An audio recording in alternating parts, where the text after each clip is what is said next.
14. Saya Diva Maria Putri, absen 8. Saya Rika Ayu Putri, absen 10. Saya Raya Rahmanita, absen 26. Yang pertama-tama saya berterima kasih kepada Pak Presiden karena sudah meluangkan waktunya untuk bisa diwawancarai. Jadi kami dapatkan tugas yaitu pertanyaan mengenai profesi, Pak. Yaitu tugas dari Bu Widya PKWU mengenai profesi sebagai guru.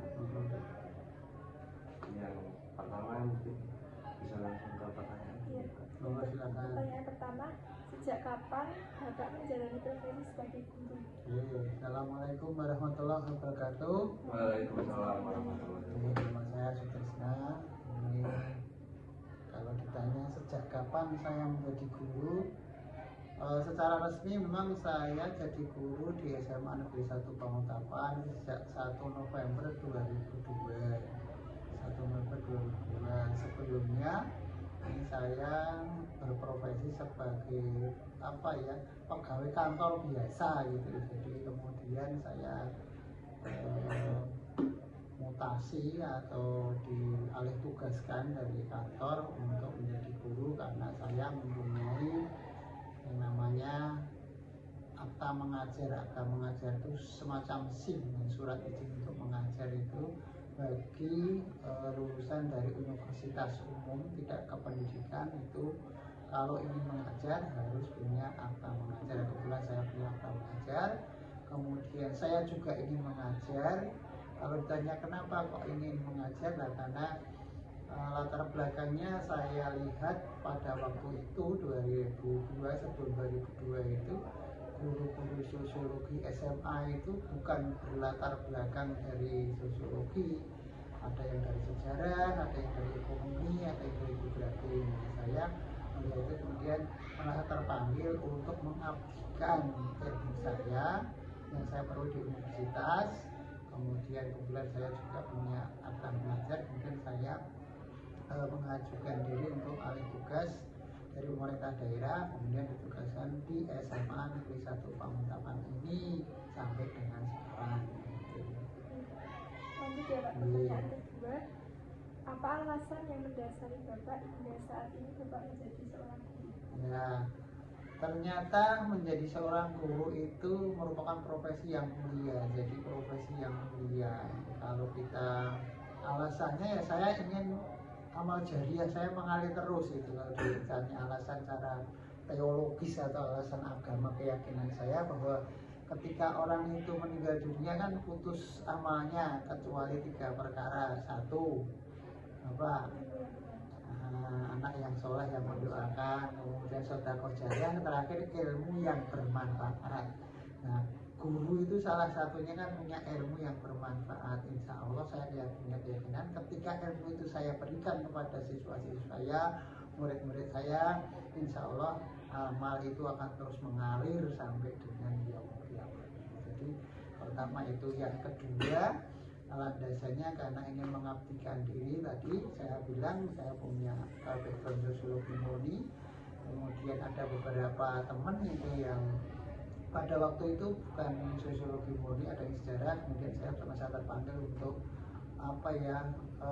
memperkuat barisan guru-guru sosiologi Kabupaten Bantul ya, dengan pengetahuan sosiologi yang sebenarnya begitu. Bukan berarti kemarin tidak benar, tapi mungkin kurang kuat ya. Sehingga setelah saya masuk di pendidikan itu ternyata background sosiologi itu ternyata banyak yang mengikuti langkah saya yang dari. Apakah Bapak sebelumnya itu memiliki cita-cita sebelum menjadi guru? Ya, cita-cita saya tidak jadi guru dulu, pengennya jadi bupati ya, jadi kepala kantor gitu. Sehingga karena kuliah saya kan di Visipol UGM ya, Visipol UGM itu lulusannya sebagian besar itu terserap di birokrasi itu di bidang pemerintahan ya, itu sebagian besar ke sana, sehingga saya pindah ke sana. Tetapi kemudian di tengah perjalanan saya kerja di pemerintahan cuma 5 tahun gitu Mas ya, 5 tahun. Setelah 5 tahun kemudian saya merasa tadi ada sesuatu yang ingin saya berikan, kemudian saya ambil akta 4, kemudian saya minta dialih tugaskan menjadi guru, sehingga jadi profesi guru itu muncul kemudian ya. Kemudian setelah kita jalani ya dari 2002 sampai dengan sekarang hampir 20 tahun lebih, 22 tahun ini, ternyata ya asik juga, kemudian ilmunya itu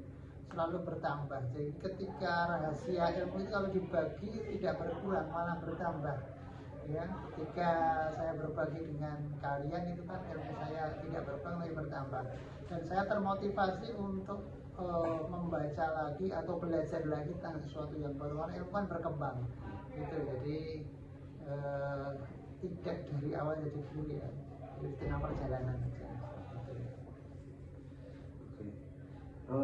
Pertanyaan selanjutnya yaitu suka duka apa yang Bapak rasakan selama menjadi guru?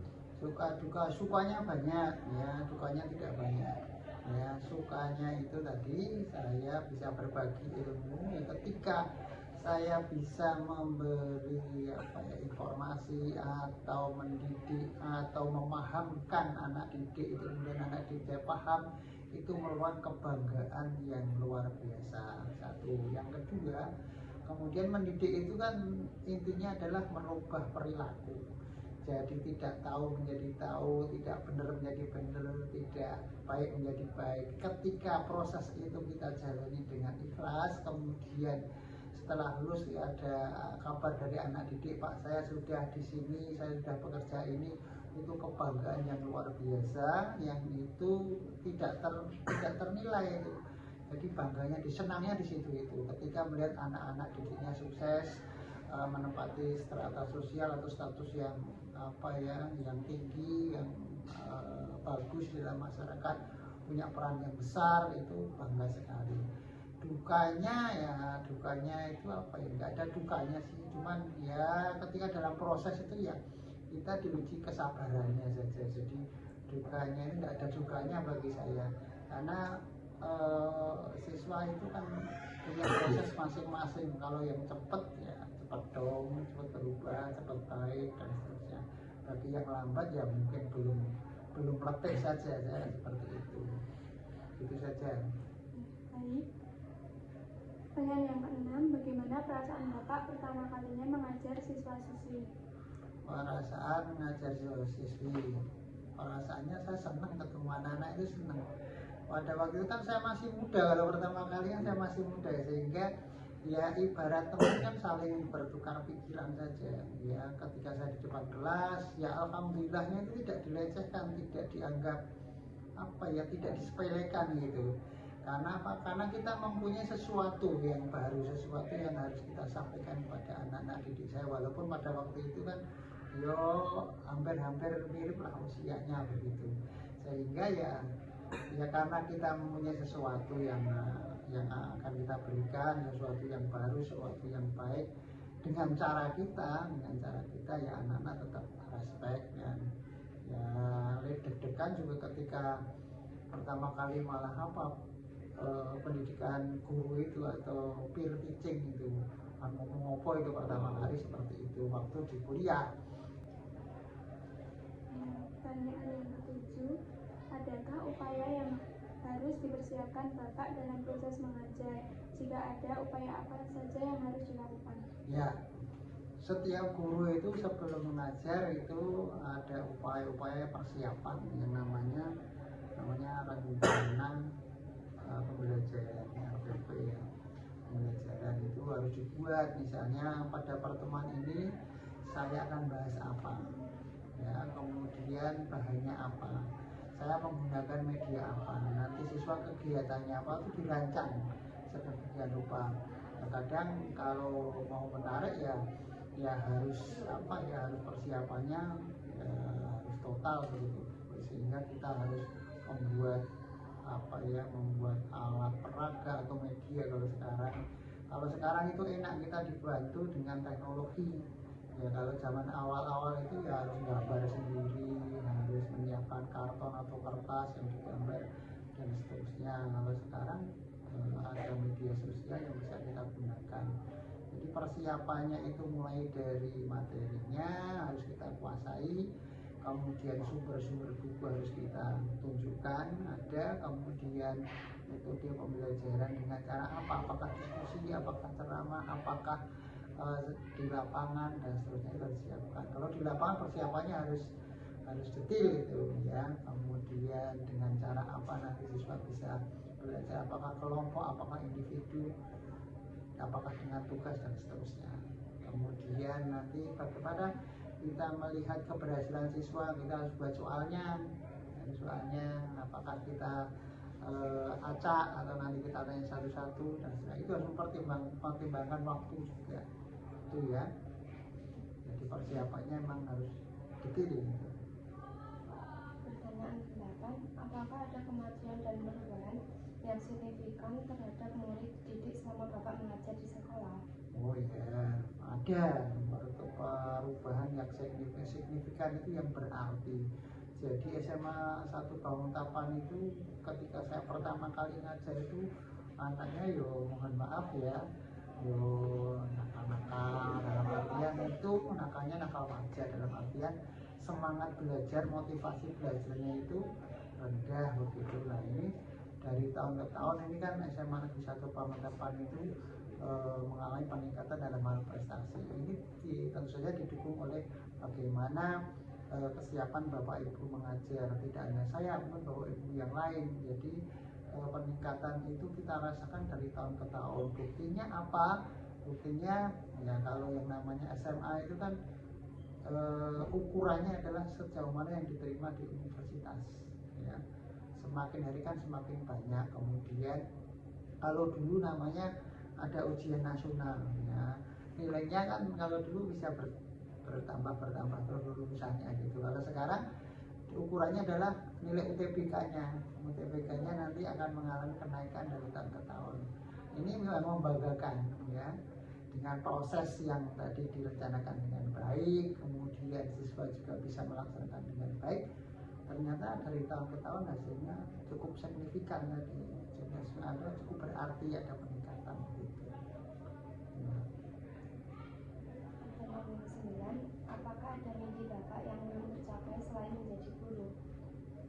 Mimpi yang belum tercapai sebagai guru, selain menjadi guru, mimpinya ya ke Baitullah belum, insya Allah kita sudah berupaya ke Baitullah bersama keluarga, kemudian dapat sudah berupaya ke Baitullah bersama keluarga, kemudian dapat mengawal anak saya untuk sukses. Itu mimpinya seperti itu saja. Jadi saya menganggap bahwa ketika seseorang itu sukses bukan untuk diri sendiri, dia harus menyukseskan ya anaknya. Anakku masih kelas 10 SMA berarti kan masih panjang juga ini yang harus kita upayakan gitu Mbak. Mungkin itu saja Pak. Sudah, Kita tanyakan Pak Kris, kurangnya mohon maaf ya Pak. Dan terima kasih sudah meluangkan waktu untuk wawancaranya. Ya mohon maaf kalau memang ada yang kurang berkenan dan tidak lengkap. Insya Allah apa yang saya sampaikan itu fakta, apa yang saya alami, apa yang saya rasakan, dan mudah-mudahan bisa menjadi inspirasi atau bisa menjadi referensi dan menjadi contoh atau apa kalau bisa. Kalau enggak ya kalau yang tidak baik ya jangan ditiru saja. Mungkin itu ya. Assalamualaikum warahmatullahi wabarakatuh. Mungkin kita cukup banyak dapat ilmu dari Pak Trisna. Mungkin cukup sekian dari wawancara kita pada siang hari ini. Kita tutup dengan bacaan hamdalah. Alhamdulillah.